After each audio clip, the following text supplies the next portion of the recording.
Hello and welcome to another edition of the Formula One Fans UK podcast. I'm Reese and I'm joined today by Danny and Tim. Guys, how are your hearts? Not good. Heart, not good. Brains, just everything, just still racing, really, isn't it? After that, we are recording this, by the way, about an hour after the race has actually finished. Yeah, so if anything happens with Verstappen being called to the stewards, it might not be picked up in here, but we all agree that he should just move on FIA, move on stewards, and just let them go into the final race on level points. Yeah.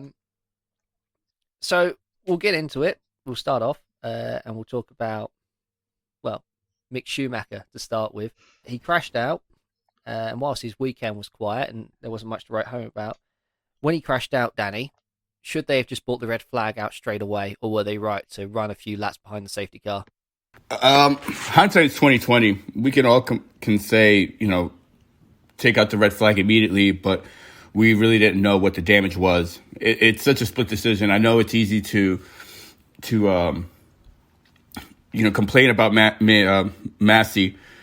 But it's a split-time decision. I give him the benefit of the doubt. He had a terrible race directing today, but I don't think that was the worst move of the race for today. But looking back at it, who knew? He really didn't know at that moment to call a red flag. Tim? With the Anything to add on that? just to add, with the type of barriers that he hit, I believe it was Stroll at Mugello last year who hit the same type of barrier in a similar style crash sideways into it, and they flew the safety car. They then looked at the barrier and realised it needed a bigger repair, which is why they red flagged it. And from what I saw today, that looked similar to what the decision that they took today. So there is a precedent for what Matthew decided to do today, and it's not as conspiracy as some people might believe. I feel that it could have been called out sooner. I think we waited quite a long time. We had quite a few laps of going past it before we decided, this isn't right. And I think if you're going to stop because you need vehicles on track to repair a barrier, you should stop the race for vehicles on track to recover a car and remove bits of barrier. I think it was the right call, but I think it should have been done faster. Of course, after the red flag we had another red flag caused by Perez, Russell and Mazepin. Perez, of course, got tagged by Leclerc, who obviously was completely faultless in that. I mean, Perez didn't exactly give him anywhere to go. But should it have been a rolling start in the first place, if we're talking hindsight being 2020, Tim? The problem I have with it is that they did a rolling start for the F2 restart after the long stoppage in that race. And I think that, they did it on the second time, didn't they? I think. No, they did it for both the restarts. They did red flag restarts in every F2 race where there was a red flag. They did a standing start, and each time there was some sort of incident. Yeah, but then in the future race today, they did it as a rolling restart after the crash between Fittipaldi and Porsche. Get well soon, guys. If you haven't seen that, it's not very nice at all, and we hope they're both okay. I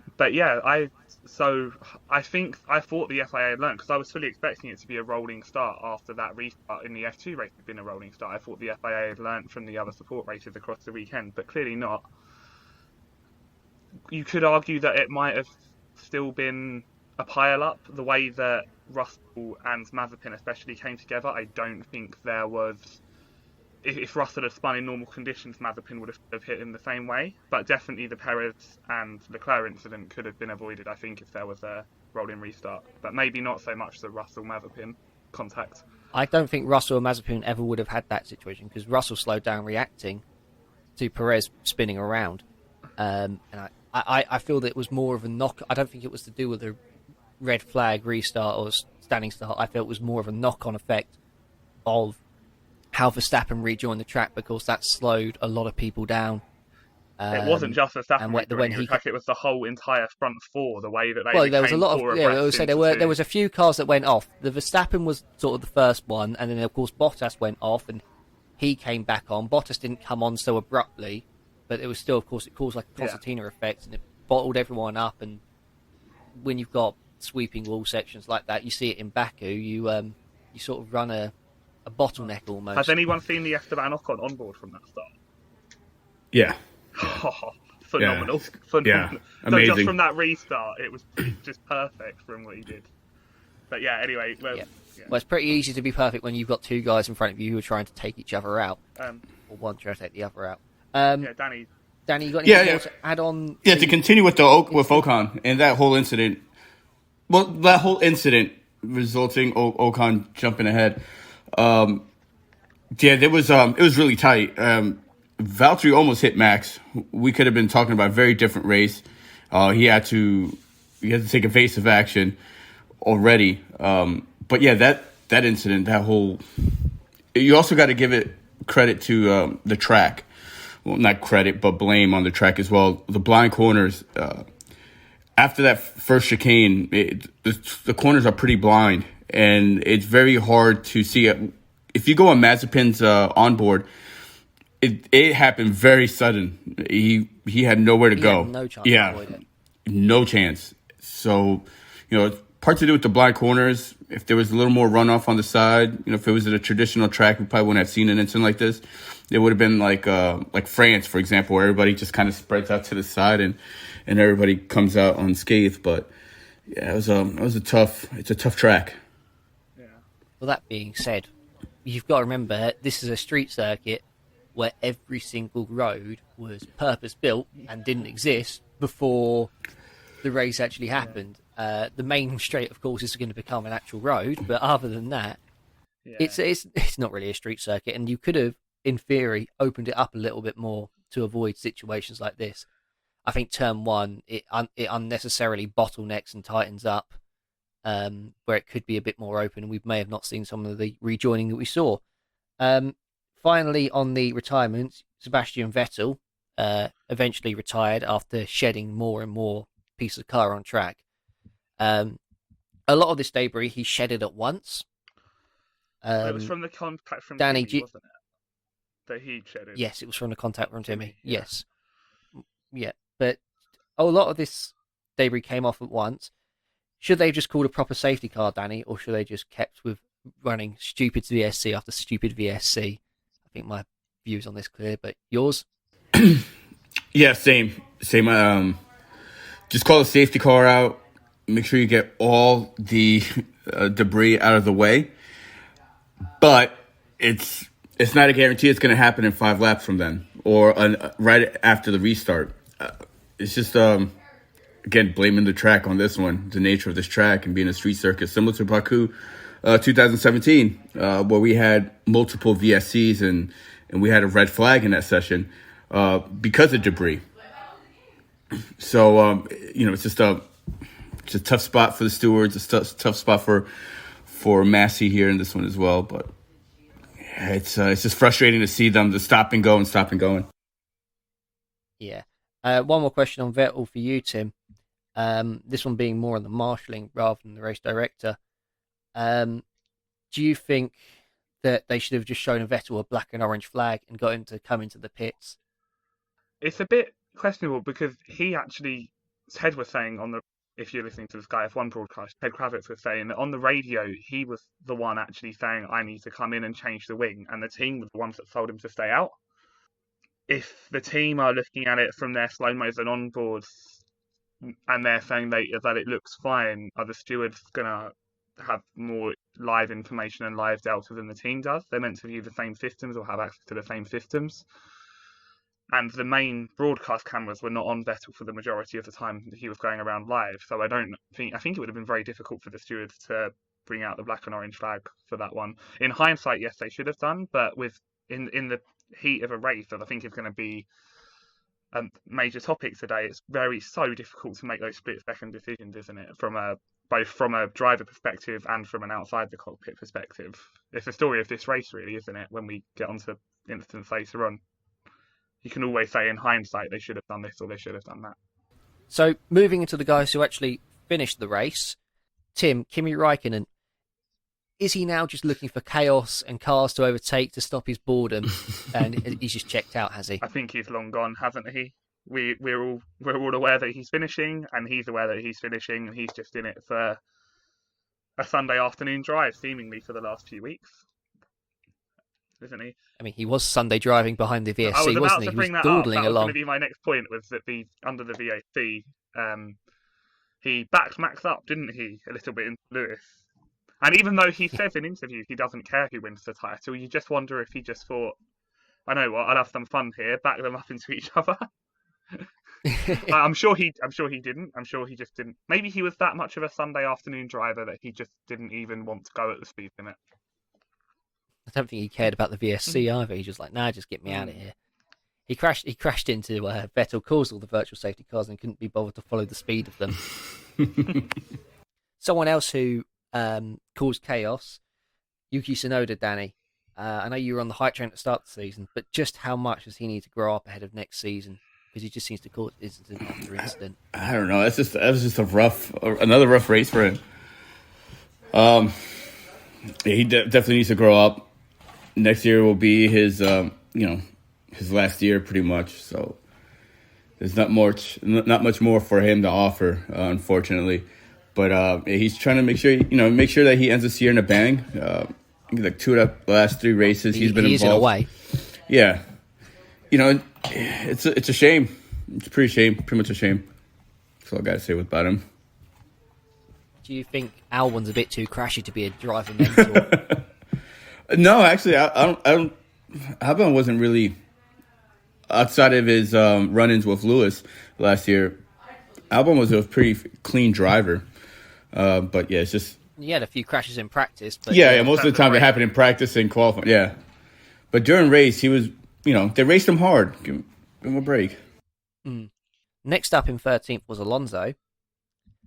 Tim, when Fernando Alonso retires from racing, should he replace Michael Massey because he actually knows what he's doing? That's a harsh question. First off, Alonso's weekend generally, pretty quiet. It was a battle. Pretty quiet from him, wasn't it, really? He just never really had the pace in the car. We should probably talk about the video that's going around of his reaction to the Max Verstappen tax. That was his highlight. Because I think that was... Alonso was all of us. He was all of us situation. in that moment. But it's probably the most noteworthy aspect of his weekend, isn't it? And as you say, then, calling out Michael Massey for the safety car to clean the track. Do you think do you think that's the role that Alonso should be encouraged to take when he finally retires? I mean, being a race I director? don't want to think about the day he retires, really.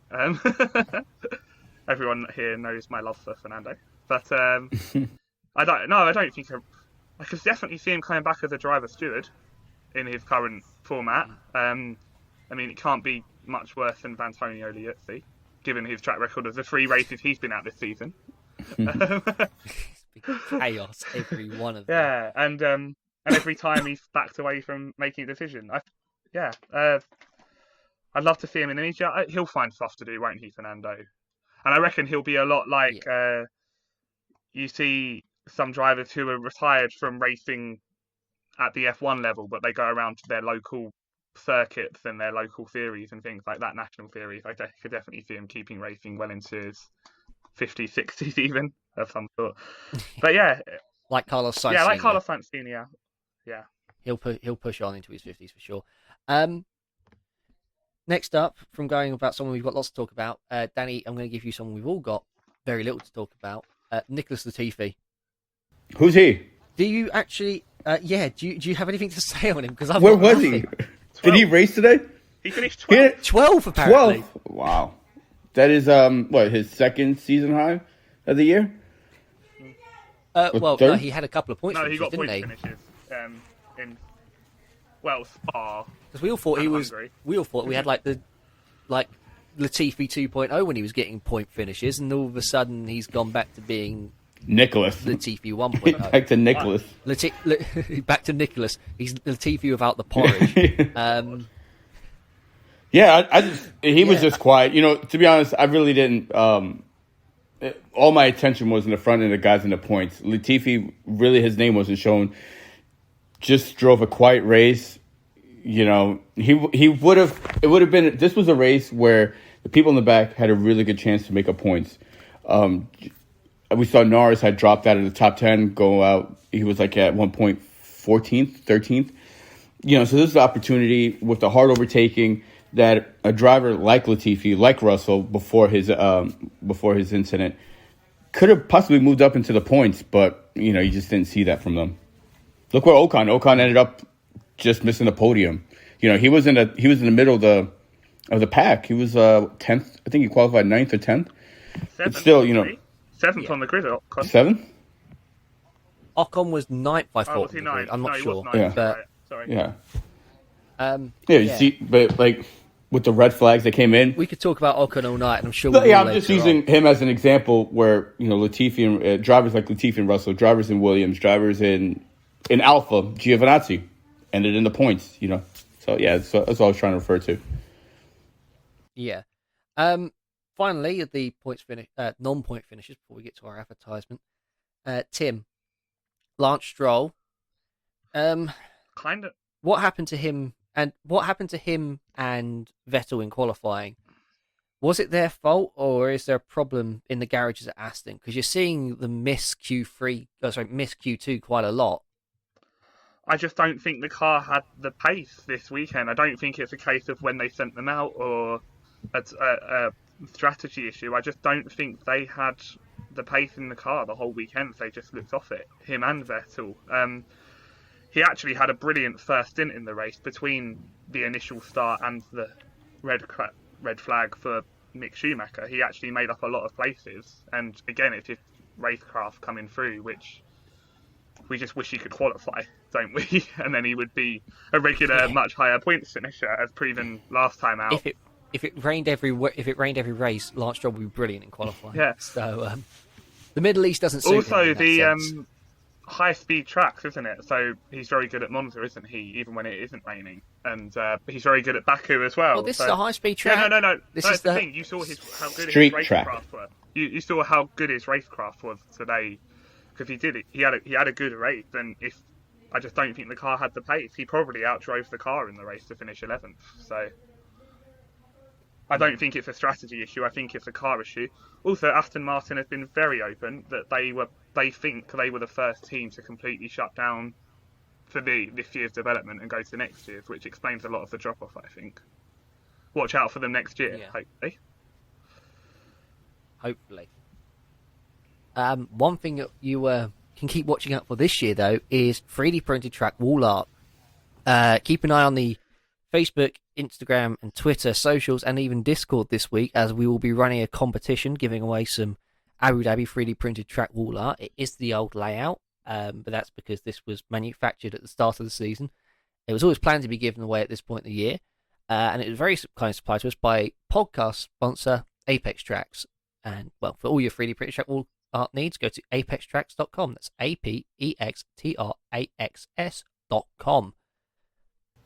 Guys, into the top 10. Ooh. And, Lando Norris. The lack of him not getting moved up in that second red flag melee, or melee, however you want to pronounce it,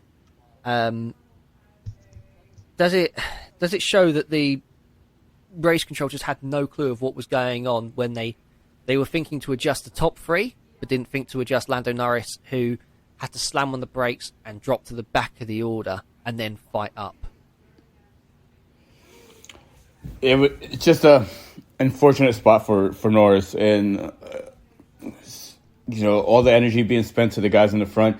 Norris was just going to miss out on having the stewards look at it appropriately. He definitely got screwed by the red flags. He ended up in 13th place, I believe, during the race. He ended up in 17th. He ended up in 16th. Last place. 16th? Oh my God. He was last at the restart. At the Jeez. first restart. Jeez. Yeah. He was, unfortunately. I did see his interview post-race with Will Buxton, where he made a comment about the red flags and how the rules should be changed. He seems to be affected by it the most. Last year in Mugello, he lost out, and then I think it was Monza, where Pierre Gasly won, where Stroll was able to get a free pit stop, and Norris was the one that lost out on that one. It's just an unfortunate situation for Norris. I know he wants to be behind that rule change. and we'll see if it happens, but I doubt it. But yeah, it's still a great effort from him to get back into points. Yeah, it was a good recovery drive. Someone else who had a pretty good drive was Antonio Giovinazzi, who finished in 9th place. It was a brilliant weekend for him. I'm not sure how much of that is because the pressure was off or because the track did quite like the Alfa Romeo. But Tim, the question that everyone's thinking is, how will Antonio Giovinazzi fare in Formula E? You're asking that question to me. I don't care. Might as well be going to racing a Mickey Mouse. He might be well going to race Mario Kart next season, as far as I'm concerned. I do not rate Formula E. It's powered by batteries. Yeah, do not rate Formula E. I think it just needs to go. I think you can tell that a lot of the top manufacturers are already going to be giving up on it in the next year or two, aren't they? So I don't really care. But in terms of... Well, they seem to get involved and then drop out. It's quite a weird one with Formula E. But with Giovinazzi, I think he's sort of found his place he belongs in Formula E, which is Formula E is the dumping ground for drivers who just aren't good enough for F1, and that's why Dan Ticktum's going to end up there as well. I think he would. I think Giovinazzi would have been better off going to an IndyCar or going to any other series, really. but in terms of his weekend, I think that he's not good enough for IndyCar. I think he would have done alright in IndyCar.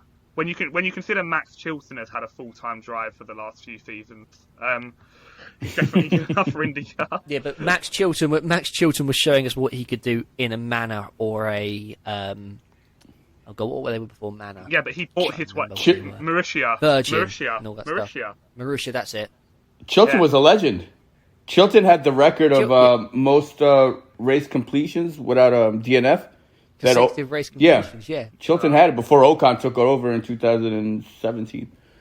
16. Anyway, that being said, when Max Chilton was in Formula One, he was completing 2 or 3 laps less than everyone else to finish a race. Yeah.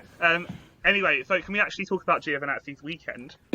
Because bear in mind he's in an Alfa Romeo, he didn't come lower than 12th in any session the entire weekend. That includes all 3 practices, Q1, Q2, Q3, and the race. Which in an Alfa Romeo is pretty damn impressive. Just a shame it's too little too late. Yeah.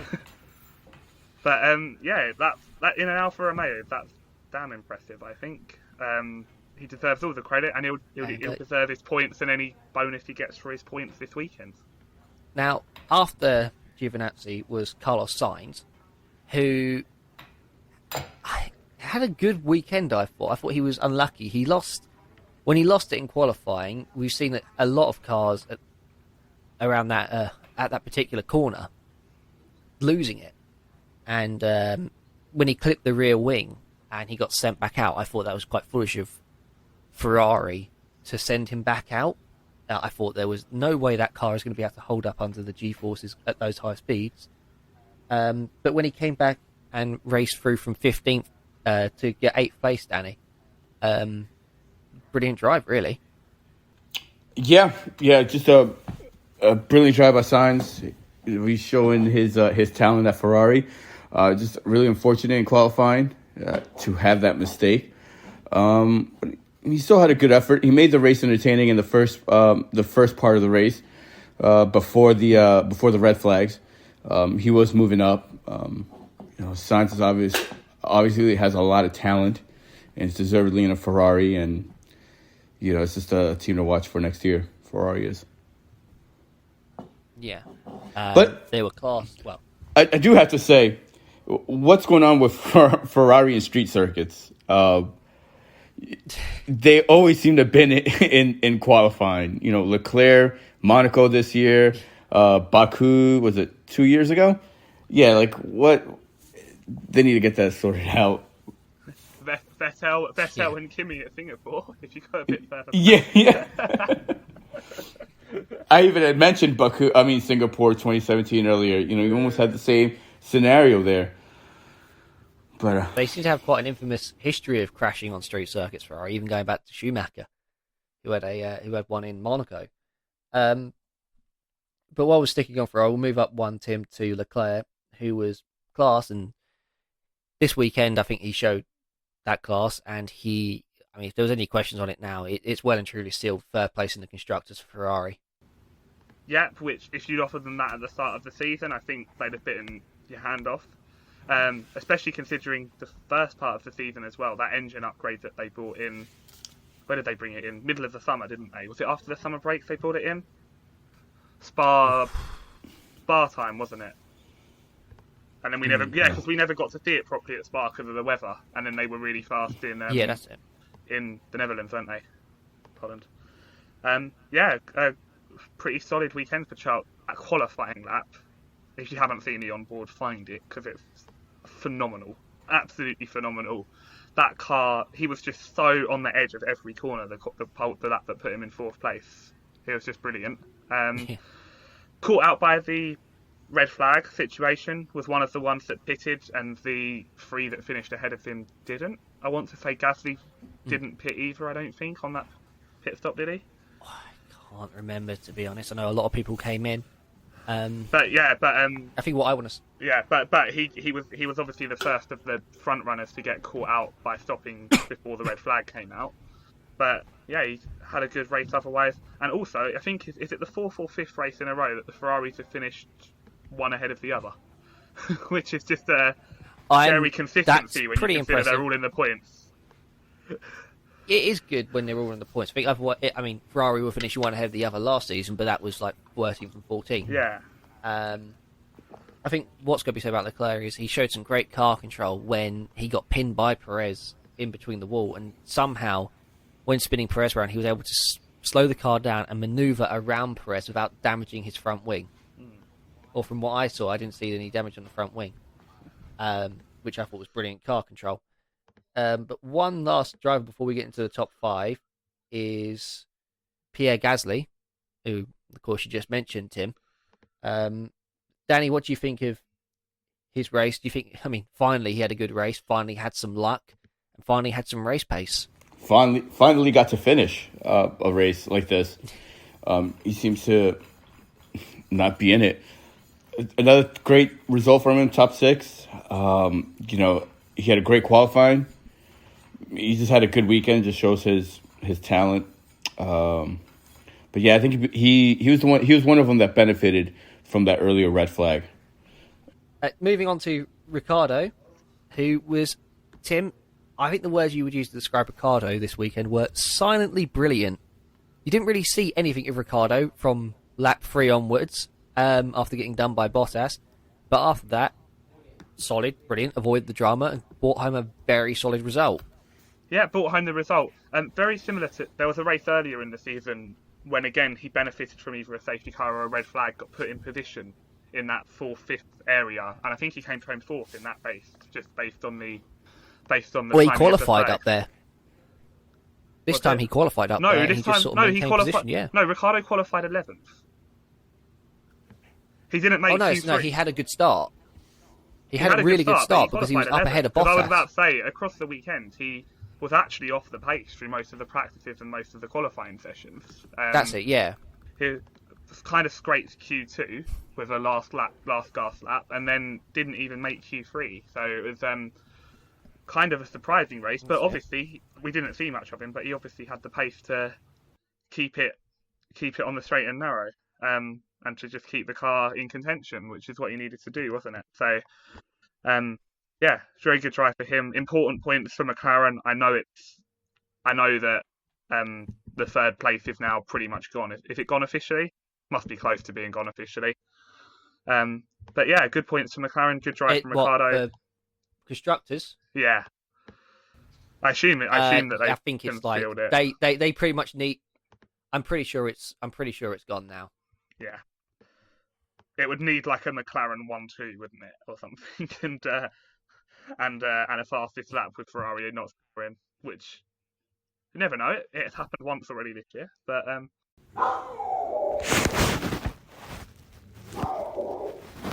Oh my god.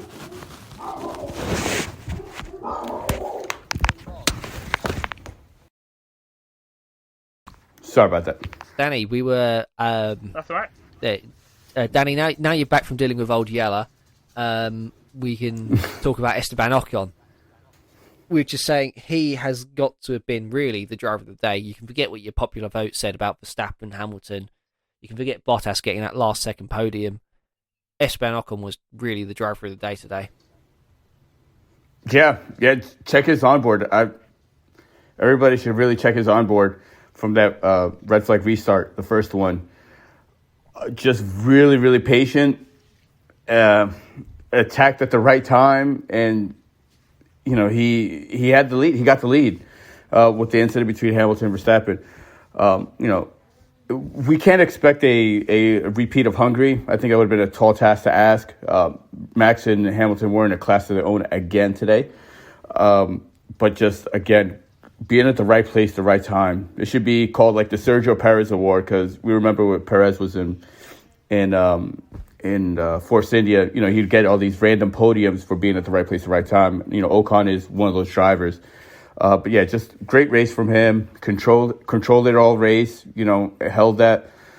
He held Ricardo and Bottas for the majority of the race. The red flags, the multiple VSCs definitely helped him out. But just a good result to see for the Alpine team and for Ocon. Just adding to that about the pace of that drive, and bearing in mind Alonso was off the pace for most of the race. He finished. Bear in mind that from the point of the second red flag, neither of them stopped. He finished 15 seconds ahead of Ricardo and Gasly on pace alone, and he wasn't. I mean, he was being pushed very hard as well. But I know he was being pushed very hard. He was having to drive under a lot more pressure. No, I mean, he was having to drive under a lot more pressure than those two, in my opinion, because he was trying to defend a podium from a Mercedes. I know he was, but the fact that on a raw pace alone, over what was it, a 28, 29 lap stint from the second red flag to the end of the race, he got 15. That's half a second a lap in an Alpine over a McLaren and a AlphaTauri. That's a stunning pace to have that consistency of pace across over a half a race distance. That's brilliant. Well, especially, and you compare that to his teammates' pace, it becomes even more impressive. We should also add that he kept himself in the pit window of Max, meaning that Max could not take the fastest lap. And how crucial could that prove to be in a couple of weeks' time, or next weekend rather? They are level on points as it stands, so it could be very well. It means everything's still to play for. But before we talk about those front two, Danny, is Valtteri Bottas the best teammate anyone's ever had in Formula One? Well, depends on the context. I'm sure Barrichello will have a lot to say about that. But, you got to give Bottas credit in qualifying to get ahead of that, to become right behind Hamilton in qualifying. I think that is very understated. We saw at the beginning of the race, the start of the race, how that helped both of Mercedes out to stay ahead of Verstappen. Bottas, today he was worth his contract. I know he's been criticized for, Mexico for allowing Verstappen to pass by him, and, Russia where he let Max also get ahead of him easily. But yeah, today he definitely showed his worth. And yeah, this weekend he performed like the best teammate that Hamilton's ever had. I think he's up there with being the best teammate anyone's ever had in Formula One. I think there doesn't ever seem to be any fracturing. Yeah, definitely. Anymore. I think with, like you saw, like Bottas has always sort of been the team player. Like he hides the heartbreak better than Barrichello ever did. Someone's going to be hiding heartbreak next weekend. We don't know if it's going to be someone in a Red Bull or in a Mercedes. But before we talk about next weekend, we'll talk about what happened this weekend. Tim, with Max Verstappen, did the FIA miss its chance to punish him in Brazil, and now he doesn't know where the line is himself? Which instant are we referring to? Which one? For him not knowing where the line. Which one are we referring to? All of them. collectively. Shall we? Yeah, Shall we break them collective. down, or Do we have time? because I feel the one he got the penalty the one he got the penalty for, which was skipping the corner at turn 1 and then not immediately giving the place back, I think that's a justified penalty. Do I think he should be getting a penalty for the slowing down at the approach to turn 13?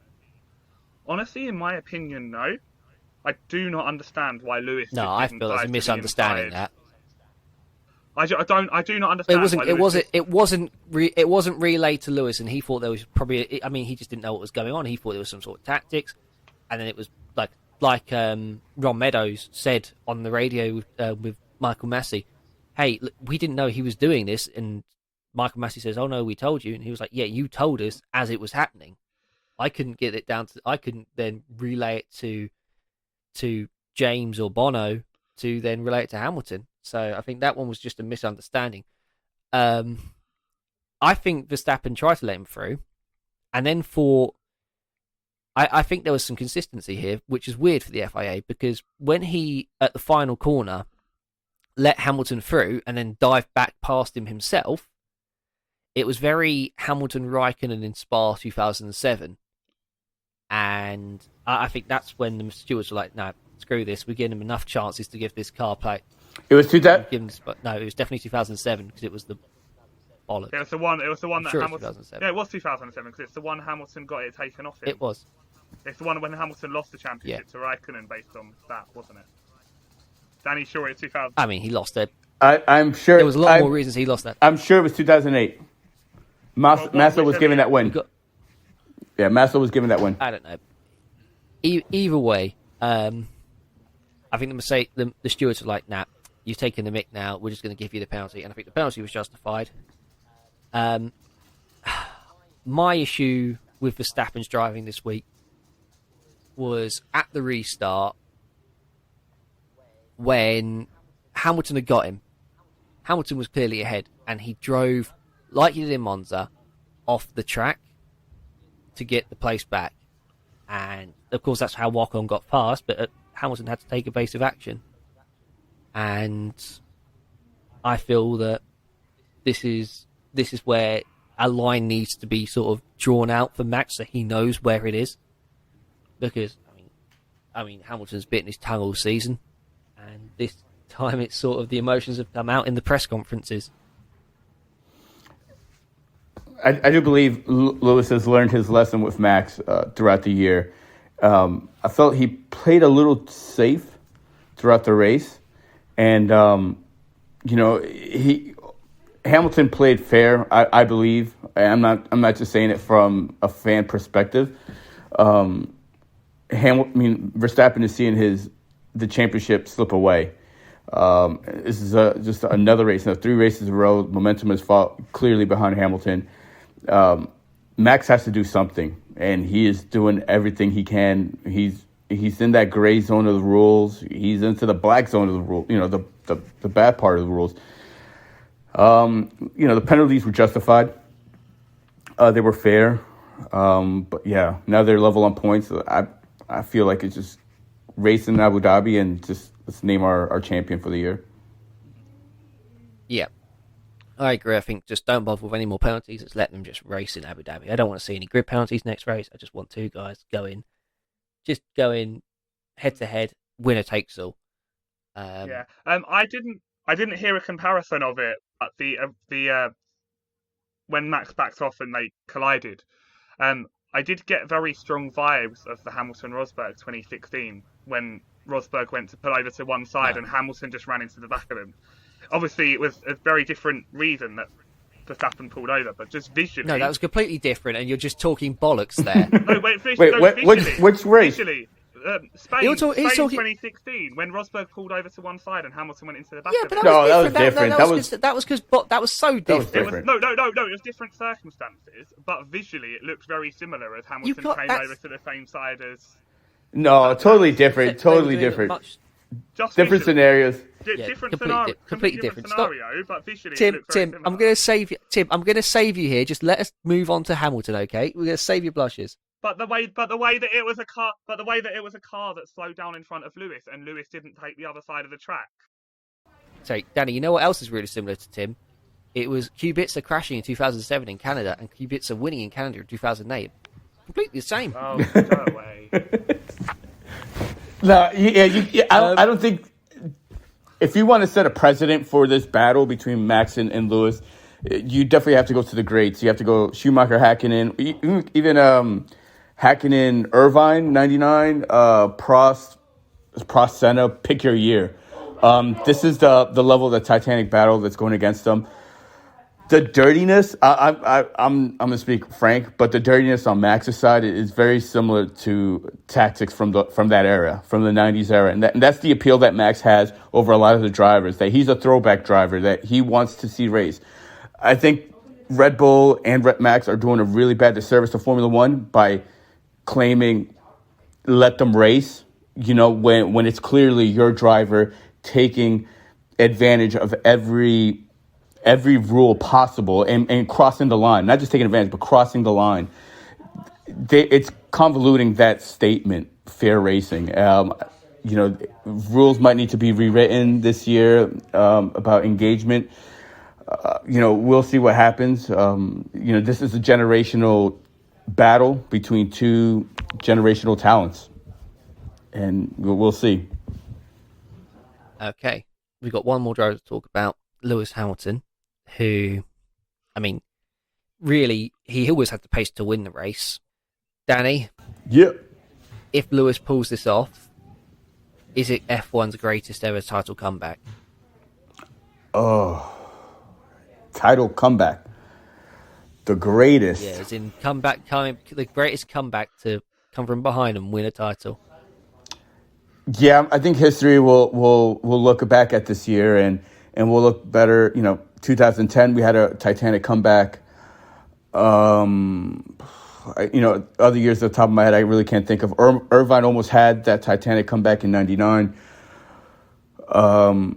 Schumacher never really had to come back in a championship battle. Correct me if I'm right. I know 2006, when he lost against Alonso was pretty much in control throughout the whole year, even though it was very even between them two. To tell Hamilton, a driver like Hamilton, you have to win the next 3 or 4 races to win the title. No mistakes. Your opponent has to avoid fastest laps, and you got this title. You're right. Looking back at it, this will probably be the greatest comeback of a Formula One championship of all time, season-wise. Tim?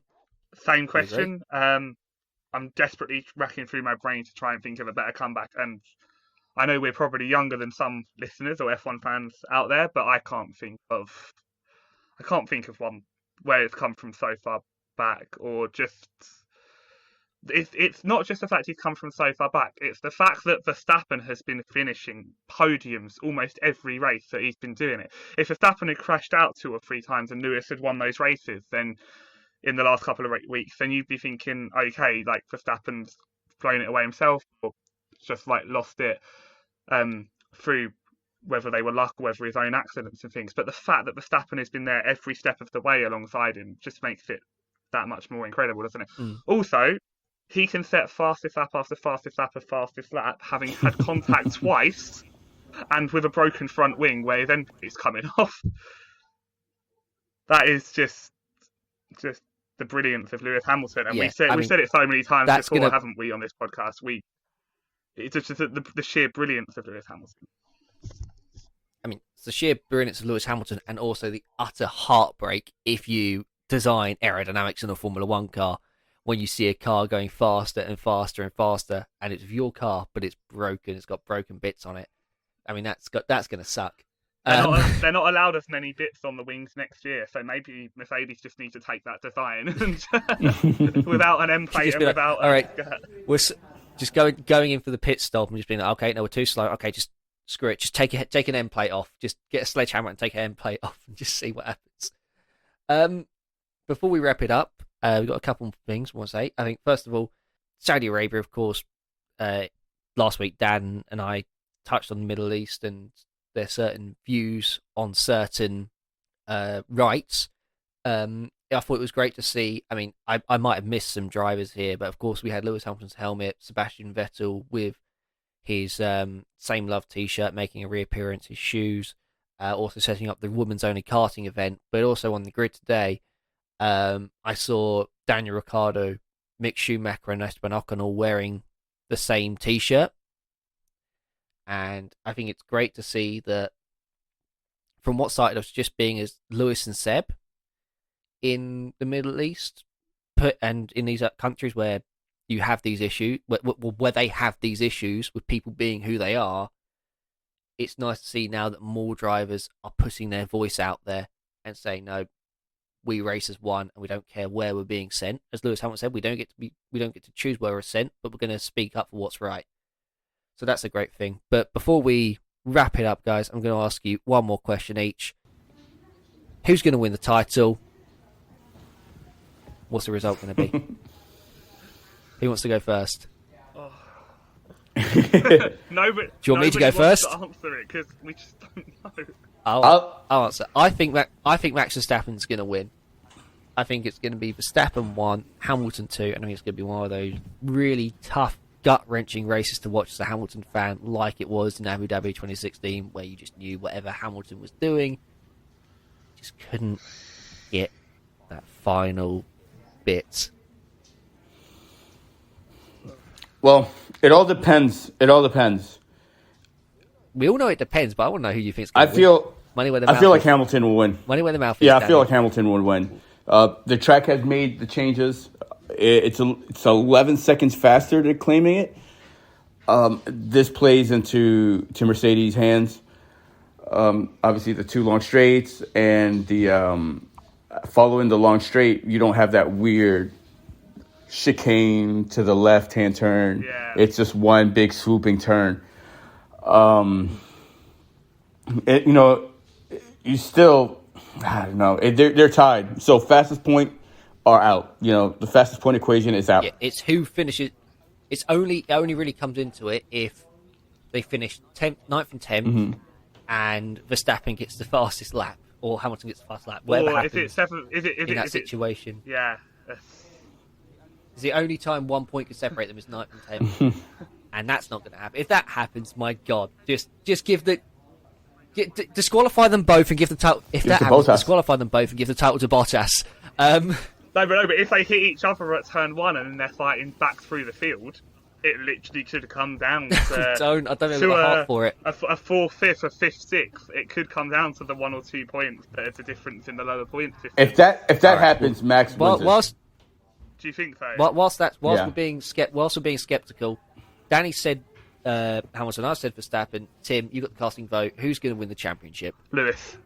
Just on the momentum alone, I think Lewis.